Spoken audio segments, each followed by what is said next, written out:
네, 여러분 반갑습니다. 오늘 이야기는 여름철 질병의 원인과 위험 신호에 대해서 살펴보겠습니다. 날이 더운 여름철이 되면 식중독과 수인성 감염병의 위험 신호가 나오죠. 또 밀폐된 건물 증후군, 일명 냉방병 주의보도 생겨납니다. 또 온열 질환의 사망자도 생겨나게 되고, 또 일광, 화상의 땀띠 주의보, 습진 주의보도 생겨납니다. 또 물을 너무 많이 먹어서 생긴 과잉수분 섭취 증후군도 나타나는데, 자세히 여름 무더위를 잘 이겨내는 방법들을 살펴보겠습니다. 내가 만든 질병은 내가 고쳤다. 지금 수분을 과잉 섭취해서 몸이 완전히 세포가 기진맥진한 이미지네요. 이번 197번째 이야기는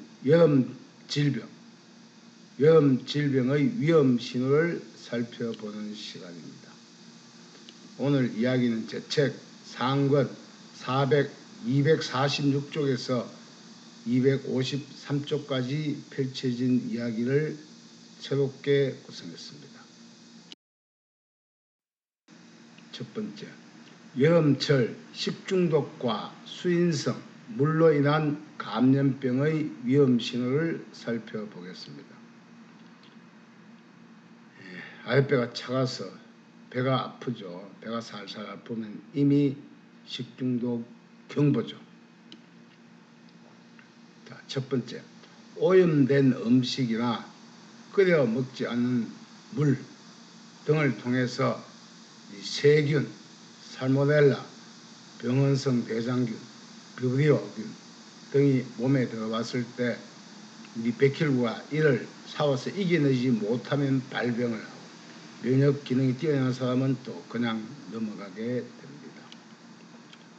두 번째, 위험 신호는 보통 음식을 먹은 후 수시간 이내 발생하거나 혹은 염증이 많아서 미처 헤아리지 못하면 며칠 지나서 발생하기도 합니다.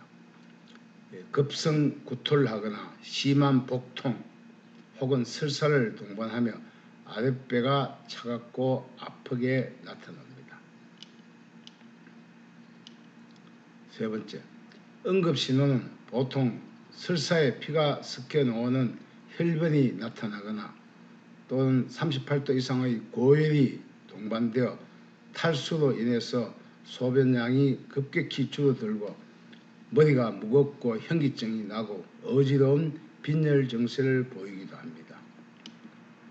네 번째, 여름철 식중독 증세는 사람마다 다르게 나타납니다. 끓이지 않거나 혹은 상한 음식을 먹으면 이 장이 차가운 사람은 이 장에 염증 또한 많은 사람들이죠. 이런 사람은 아주 적은 양의 세균 침입에도 빠르게 배탈이 나고 증세가 나타나게 됩니다. 다섯 번째, 특히 면역력이 약한 어린이나 노약자의 경우에는 아랫배가 몹시 차가운 사람들이 많은데, 이런 사람은 또 밤에 잠을 잘 때 이불을 아랫배를 덮지 않아서 아랫배가 너무 차가워진 상태에서 아침이 되면 서서히 배가 아파하거나 설사를 하는 경우가 많습니다. 그래서 장이 차가운 사람은 반드시 잠을 잘 때 배 단전은 반드시 이불을 덮고 자는 게 좋습니다. 여섯 번째, 오염된 물이나 너무 차가운 음료를 먹은 후 머리에 압통이 생기거나 갑자기 아랫배가 서서히 아파오는 통증을 경험하기도 합니다. 이런 사람들은 이 중지 두 번째 손가락에서 이미지처럼 농백혈, 즉 림프액이나 혈전, 고름 같은 농백혈이 나오기도 합니다. 이런 사람은 다 살을 따고 난 이후에 추가로 손목 중앙 쪽에 아랫배 차올 때 요 부위에 여기 다 14, 15, 16 요 부위를 따서 피를 쫙 짜내주면 한 30분에서 1시간 지나면 아랫배가 서서히 따뜻해지면서 배탈이 낫게 되기도 합니다.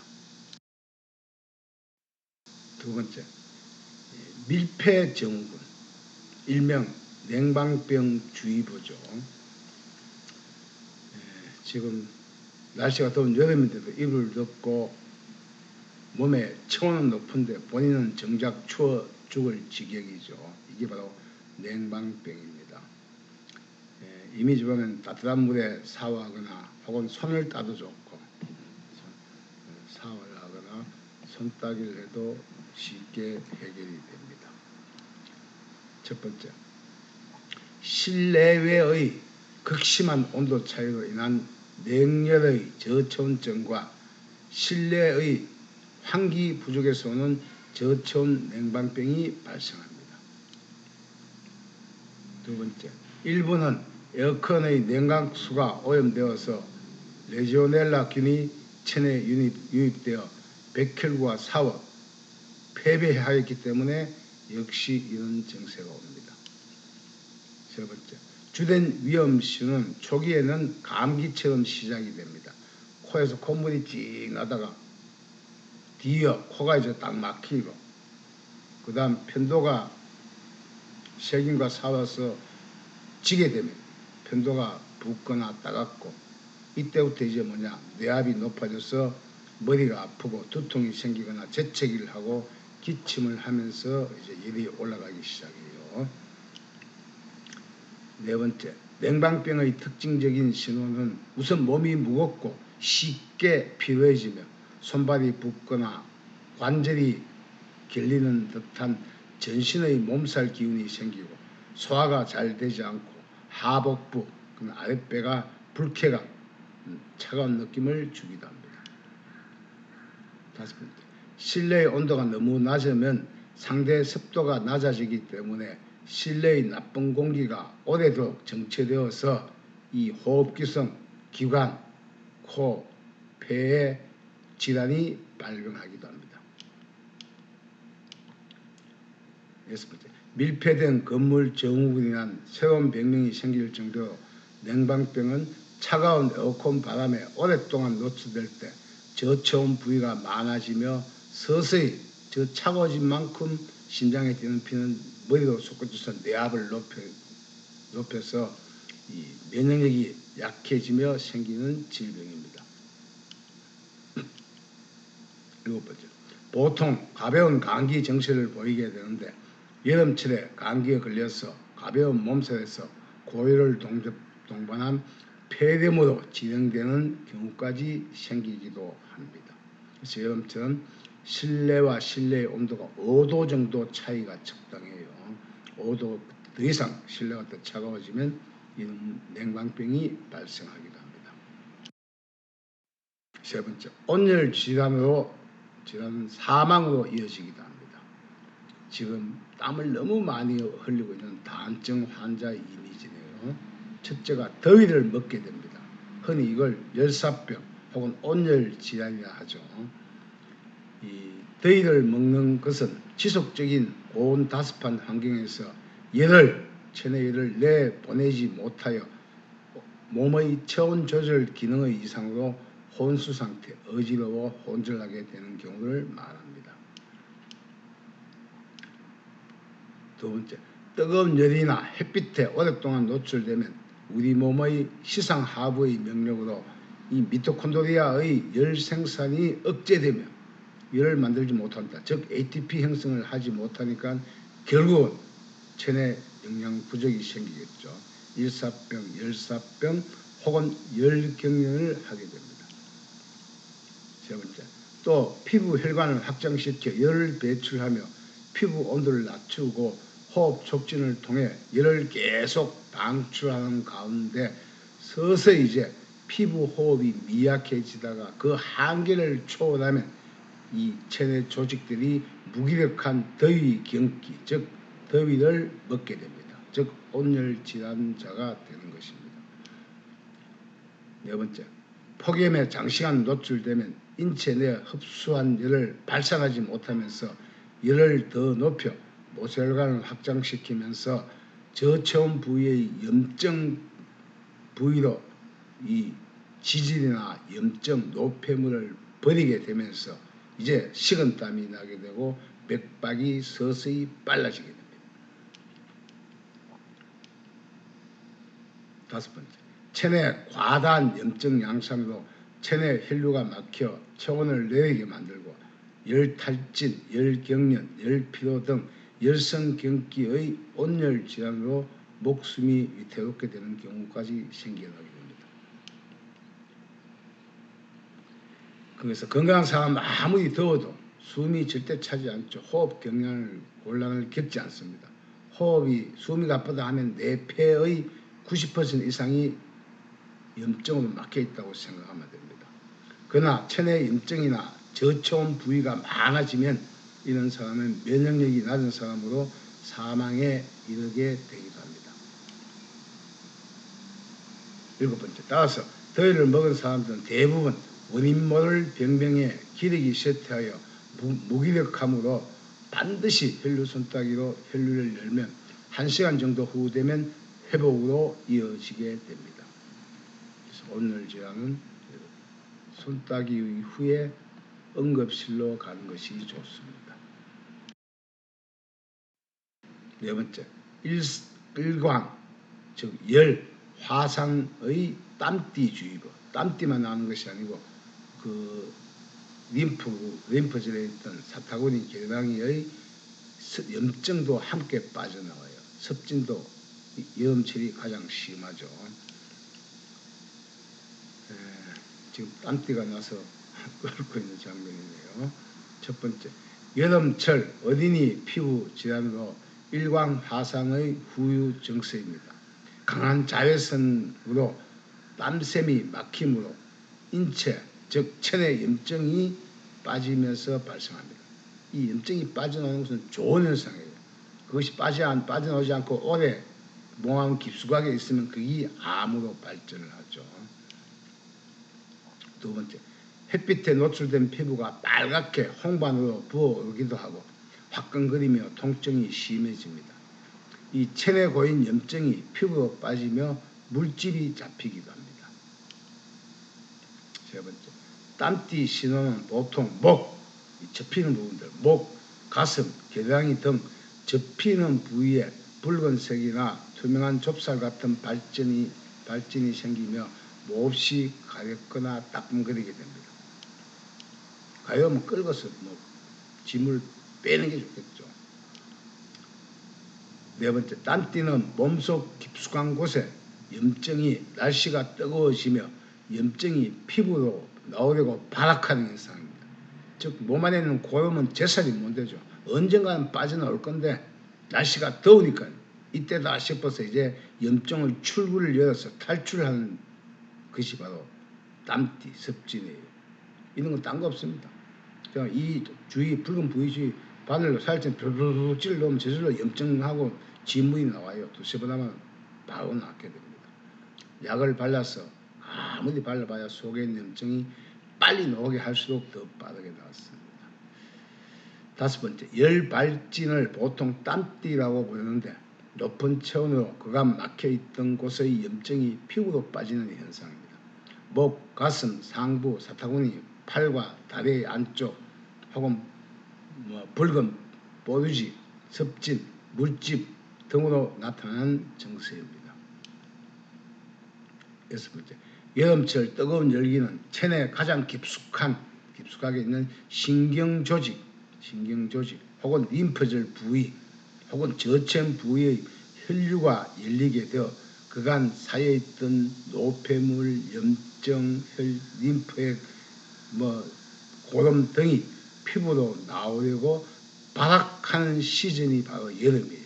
여름철에 이 몸속에 있는 염증을 빼주는 게 가장 좋은 시기다 하는 이야기죠. 7번째, 따라서 열 발진으로 인한 땀띠나 습진이 돋아나기 시작하면 염증의 출구를 열어줄수록 더 빠르게 나아집니다. 기본 손따기 이후에 땀띠나 습진이 난 부위를 혈류침하고 염증을 최대한 짜내주면은 2, 3일 지나면 깨끗이 낫게 됩니다. 다섯 번째, 자, 과잉 섭취, 수분 섭취 증후군입니다. 여름철 되면 날씨가 무더우면 체내에 있는 진액, 호르몬부터 해서 포장부터 해서 체액들이 이렇게 걸쭉하게 빠져나오죠. 첫 번째, 여름철 건강을 지키는 세 가지 원칙은 일반적으로 낮 12시에서 오후 5시까지는 야외 활동을 자제하고, 또 음식물은 무조건 익혀 먹고, 또 실내외 온도 차이를 5도씨 이내로, 그리고 갈증을 느끼기 전에 물을 성인은 시간당 약 500ml 정도 마시라고 권고하고 있습니다. 두 번째, 그러나 이 더위를 먹은 온열 환자는 무더위의 고온 다습한 환경에서 열을 방출하지 못하는 체온 조절 이상일 때는 물을 많이 마시면 오히려 더 혼수 상태에 빠지며 체온이 급격하게 상승하여 바로 수분 섭취 증후군이 됩니다. 즉 식은땀을 흘리고 있죠. 수분을 과다하게 섭취하면 맥박이 빨라지거나 어지러움증, 무력감, 근육 떨림, 구토, 두통, 땀이 나지 않아 마른 피부가 되는 등의 전조 증상이 나타나고, 특히 중추신경장애로 현기증이 생기고 구토가 생기고 두통이 생기고 건조해지고 허탈하고 혼수상태, 메스꺼움, 헛소리, 구역질 등의 증상이 나타납니다.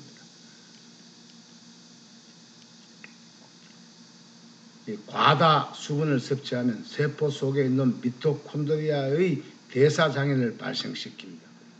신장은 또 피를 너무 묽게 만들어서 저나트륨증, 즉 염분이 전혀 없는 상태가 되기 때문에 세포와 뇌세포가 팽창을 합니다. 염분이 없기 때문에 이게 팽창을 합니다. 신장도 팽창하고 사구체 구조까지 손상을 입히는 게 바로 물이에요. 물은 약이 되기도 하고 독이 되기도 하는데 여름철 조심을 해야 됩니다. 다섯 번째, 과잉 수분 섭취는 세포의 에너지 생산을 방해합니다. 즉 ATP 형성을 방해하고, 그 다음 적혈과 산소를 싣고 미토콘드리아에 전달하면서 물을 만들어내게 되는데 이걸 방해해요. 그래서 ATP 형성을 방해하여 사람을 기진맥진하게 만들어 꼼짝달싹도 못하게 하여 근육과 세포 조직을 완전히 무력화시키는 게 바로 이 물의 과다 수분 섭취입니다. 과잉 수분 섭취는 열 부종을 만들기도 합니다. 심장에서 먼 조직의 말초 혈류 순환 장애로 정맥이 여기저기 계속 만들어지죠. 이걸 글로미 현상이랍니다. 그러면서 이제 거기 있는 수분에 의해서 세포가 팽창하죠. 손이나 발이나 발목이 붓는 증상이 생길 수도 있습니다. 자, 여섯 번째. 그럼 여름철 질환의 예방과 치료법을 살펴보겠습니다. 바로 이 기본 손딱입니다. 제가 50여 년 공부하면서 인체의 모든 혈을 가장 빠르게 돌리고 염증을 빼내는 위치점을 찾아내어 정리한 거예요. 첫 번째, 여름철 질환을 예방하기 위하여 더위를 먹은 혹은 수분 과잉 섭취가 됐든 냉방병이 됐든 이 원인이 이상한 질병을 다스릴 때의 딸점이에요. 두 번째, 열을 내리기 위하여 먼저 새끼손가락 끝,